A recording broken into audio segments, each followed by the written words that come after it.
Today, I will detail the life of George Chaffey, a pioneer in irrigation in California. You may not have heard of him, but he's very well known around my area. My name is Stephen Yoder, and this is Abbreviated Bios. George Chaffey was born in Brockville, Ontario, Canada on January 28, 1848, to George Sr. and Anne Chaffey. From age 11, he grew up in Kingston near Lake Ontario. George Jr. left school at 13, but he read as many engineering books from the library that he could get his hands on. In May 1862, he was apprenticed as a marine engineer on Lake Ontario. He gained a U.S. certificate in engineering at age 18 in 1866. On May 21st, 1869, he married Annette McCord. They would have 3 sons together, Andrew, Benjamin, and John.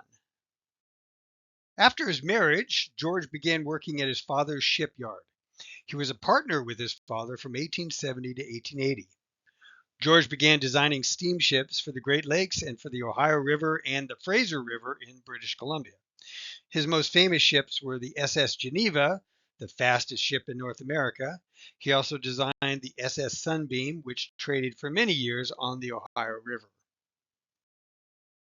In 1878, his father George Sr., for health reasons, and brother William moved to the Santa Ana River settlement of Riverside in California. George Jr. visited him in 1880. He loved California and developed a passion for irrigation after seeing irrigationist Matthew Cox's practices. George decided to move to California and make irrigation his life's work. George teamed up with his brother William to purchase the 1,000-acre Garcia Ranch along with its water rights. They later added another 1,500 acres from Cucamonga. The land was subdivided into 10-acre lots. Each plot was assigned proportional share from the Mutual Water Company, which they founded. Thus, each purchaser received land, water, and an irrigation system. Chaffey's profited by selling land along with continuing income from the water company. To attract Canadian settlers, they named the settlement Etiwanda after an Indian chief from the Great Lakes area. Within 8 months, they had sold 1,400 acres to Canadian colonists who planted vineyards and citrus trees. Chaffey was very innovative and forward-thinking. He put a hydroelectric generator on the creeks coming out of Cucamonga Canyon. The Garcia Ranch became the first electrified home west of the Rockies. He placed a powerful arc light at the Garcia Ranch that could be seen in Riverside 30 miles away. He also had telephone lines installed from San Bernardino to Etiwanda and later to his other settlements. In 1884, Chaffey organized the Los Angeles Electric Company. Eventually, LA became the first electrically lit city in the United States. Etiwanda was so successful that the Chaffey brothers bought 6,000 acres watered by the San Antonio and Cucamonga Creeks at a cost of $60,000. He based his new agricultural colony, named Ontario, after his Canadian home province. He based it on 4 principles. They were water rights, urban planning, an agricultural college, and prohibition of alcohol. George Chaffey once stated that the rivers in California were upside down, meaning that the rivers ran underground. Chaffey tapped them and began to use cement pipes to transport the water. This put California at the forefront of irrigation in the world. He dug into the San Antonio Canyon and brought water using underground tunnels. Chaffey laid out Euclid Avenue, a 200-foot wide thoroughfare lined with trees, peppers, palms, grevillea, and eucalyptus on both sides. The street still handles the traffic well 140 years later. I drive it all the time. He also offered free lots to churches, and so many churches started up. George set aside 20 acres for an agricultural college that opened in March 1883 called Chaffey College. It's still around today, although not an agricultural college anymore. Chaffey brought in prospective settlers by train from Los Angeles. 20 years later, a scale model of Ontario was exhibited at the 1904 St. Louis World's Fair. A visitor to Ontario, future Australian Prime Minister Alfred Deakin, was so enthused that he convinced George and William to come to Australia to do the same type of colony in dry, undeveloped areas of his country. The Chaffeys sold their properties and left for Australia on July 17, 1886. The Chaffeys in Australia would find that they had advantages in California that they did not have in Australia.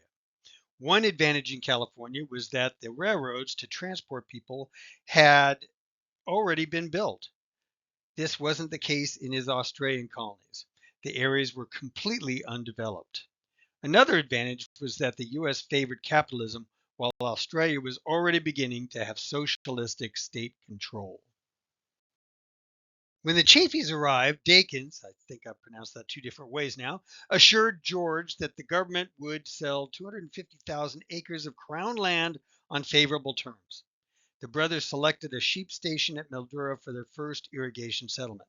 The Victorian provincial government committed to spending £300,000 on permanent improvements to Mildura over 20 years. The legislature balked at this, calling the Chaffeys Yankee land grabbers. The Premier of South Australia offered 250,000 acres, so George and William also began a second colony at Renmark. Mildura was developed and had 3,300 residents by 1890. They set up Mildura Irrigation Company and laid out streets and trees. B.C. Harriman of the Crown Law Department undermined their whole system by stating that residents were entitled to free water and that operations of the Mildura Irrigation Company were illegal. The issue went to Parliament, the land boom collapsed, and radical socialist settlers wanted to be rid of the Chaffeys. Mildura and Renmark eventually prospered with government assistance. An 1896 government report blamed the Chaffeys for mismanagement. George Chaffey was left virtually broke after his dealings with Parliament and decided to move back to America in 1897. His brother William remained in Australia along with George's son Benjamin. Even though he had lost almost everything in his Australian ventures, George Chaffey got back into the irrigation business as soon as he returned to the United States, this time in the Colorado Desert, an inhospitable place where temperatures regularly climbed above 120 degrees. In 1900, Chaffey signed a contract to become president of the California Development Company to irrigate the desert. He and Charles N. Perry began to construct the irrigation canal. Chaffey supervised the digging, plowing, scraping, and surveying, negotiated the purchase of equipment, materials, food, and water for the workmen. I have no idea what Perry did. To make it easier to entice settlers to buy land in the desert, it was renamed the Imperial Valley.